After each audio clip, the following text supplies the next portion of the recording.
Akumulasi dana asing di pasar saham Indonesia sempat menyentuh net buy 29,1 triliun rupiah pada tanggal 22 Maret 2024. Namun, per tanggal 31 Mei 2024, dana asing di pasar saham Indonesia net sell sebesar 5,36 triliun rupiah. Nah, sama halnya dengan yang berlaku di pasar obligasi Indonesia, sejak awal tahun sampai dengan 31 Mei 2024, asing mengurangi kepemilikannya di surat utang negara mencapai 35 triliun rupiah. Di tengah derasnya dana asing yang keluar dari pasar modal Indonesia, bagaimana prospek investasi di Indonesia?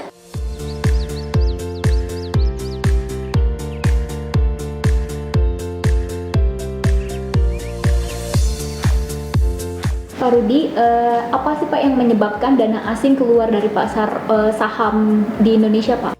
Kalau untuk saham, data Januari sampai Maret, kalau saya tidak salah, itu asing net buy sekitar hampir 30 triliun. Setelah libur panjang di bulan April, net sell sampai dengan bulan Mei net sell, Juni ini juga net sell. Kalau di bulan April itu karena data inflasi US di luar dugaan, sehingga ekspektasi orang bahwa suku bunga akan turun ternyata tidak sesuai yang diharapkan.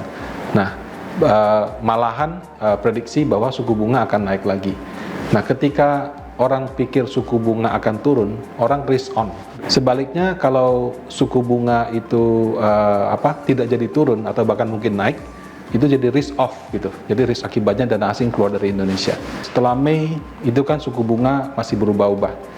Persaingan dengan negara-negara tetangga juga membuat dana asing tidak serta-merta kembali ke Indonesia. Nah, kalau dari waktu ke waktu, risk off dan risk on-nya investor asing di saham itu selalu terjadi kok. Dan dia punya topik selalu berubah-ubah. Nah, sekarang sedang risk off, ya, orang menghindari resiko, tapi nanti at some point juga dana asing akan baik lagi sih. Tidak selalu dana asing net sell, eventually dia akan buy. Sebaiknya kalau dia lagi buy juga eventually atau suatu saat dia juga akan sell. Sama halnya dengan yang terjadi di pasar obligasi, Pak, di mana asing sudah mengurangi kepemilikannya di surat utang negara dari awal sampai tanggal 30 Mei itu sekitar 35 triliun ya, Pak. Nah, apa Pak kira-kira yang menjadi penyebabnya, Pak? Nah, kalau dana asing di obligasi agak beda ceritanya. Karena kalau dana asing yang invest di saham sama di obligasi itu setahu saya dua kelompok yang berbeda. Kalau untuk obligasi, saya lihat lebih ke kebijakan Bank Sentral US yang melakukan balance sheet reduction. Bank Sentral Amerika Serikat mengurangi pencetakan uang untuk membeli obligasi, akibatnya jumlah uang beredar berkurang. Nah, karena jumlah uang beredar berkurang ini, yang mendapat pinjaman murah kemudian diinvestasikan ke seluruh dunia juga ditarik.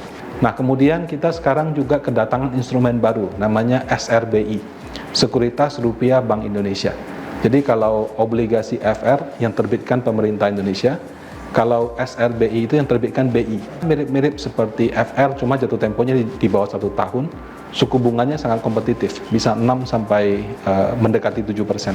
Ada perpindahan dana asing yang tadinya beli FR, beli SRBI. Bagaimana Pak prospek untuk reksadana saham dan juga reksadana pendapatan tetap di tahun ini, Pak? Ya, kalau reksadana saham memang tantangannya cukup banyak ya. Jadi satu, dana asing keluar, tapi di satu sisi kalau kita lihat valuasinya sudah turun cukup banyak, sudah murah, investor mulai berani masuk. Nah, walaupun kalau dia mau naik, butuh laporan keuangan itu membaik. Nah, laporan keuangan kuartal 1 dan mungkin juga kuartal 2 nanti, terutama untuk perbankan, kelihatannya masih belum terlalu bagus. Nah, kalau misalnya laporan keuangannya kurang begitu bagus, maka untuk bisa ada semacam sentimen positif dari lokal masih agak terbatas. Kecuali mungkin di Q3, Q4 ketika kenaikan laba bersih penjualan seperti 2023 sampai puluhan persen, nah itu bisa saja bagus lagi. Tapi kalau sampai dengan kuartal 2 ini kelihatannya masih cukup berat, sehingga untuk bisa dia rally itu sangat butuh sentimen dari luar negeri. Kalau untuk obligasi, saya lihat valuasinya sudah cukup murah. Berbeda sama saham kan nggak ada jatuh temponya. Volatility-nya bisa dari bagus sekali jadi jelek sekali dan sebaliknya. Karena ada jatuh tempo, begitu harganya sudah turun sampai titik tertentu, menurut saya harganya sudah bagus. Dan kalaupun misalnya tidak ada pergerakan harga, dia setiap tahun membagikan kupon. Nah, sehingga kalau misalnya ketika yield obligasi 10 tahun di level sekitar 7% seperti saat ini, menurut saya itu entry point yang bagus gitu. Jadi sekalipun suku bunga nggak jadi turun tahun ini, turunnya tahun depan, sehingga kita nggak ada capital gain, tapi kita masih mendapat kupon obligasinya. Nah, jadi kalau untuk reksadana pendapatan tetap dengan valuasi yang saat ini di sekitar 7%, menurut saya itu sangat murah sehingga bisa jadi pertimbangan bagi investor.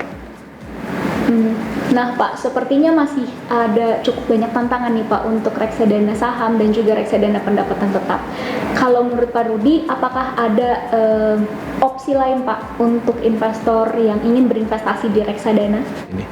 Nah, kalau misalkan kita lihat Indonesia penuh tantangan, sebetulnya OJK itu sudah membuat produk diperbolehkan minimal 51% investasi ke luar negeri. Nah, saat ini di Panin Aset ada satu, yaitu Panin Global Sharia Equity Fund, di mana kebijakan investasinya adalah sampai dengan semuanya kami investasi di luar negeri, kecuali yang depositonya. Negara tujuan investasi adalah Amerika Serikat. Nah, saat ini di tengah huru-hara suku bunga, di tengah huru-hara Pilpres Amerika Serikat, yang sedang tren itu adalah artificial intelligence atau AI. Nah, negara yang paling diuntungkan atau memiliki perusahaan-perusahaan yang bergerak di bidang ini kebetulan ngumpulnya semua di Amerika. Jadi walaupun ekonomi secara umum turun, perusahaan-perusahaan tersebut masih bisa mencetak kenaikan laba, sehingga kenaikan harga sahamnya masih tetap terjadi.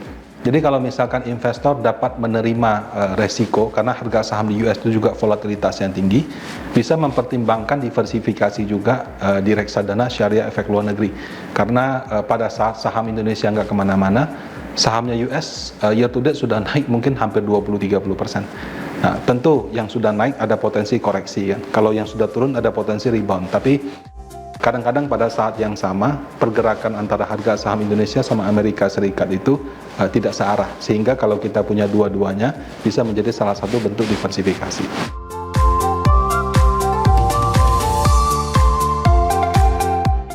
Sahabat Panin AM, terima kasih ya sudah menonton video ini. Jangan lupa like dan subscribe supaya tidak ketinggalan video-video terbaru dari kami. Untuk menonton video terbaru dari Panin Asset Management, silahkan klik video berikut ini. Masih bingung apa itu reksadana? Jangan khawatir, silahkan nonton video berikut ini.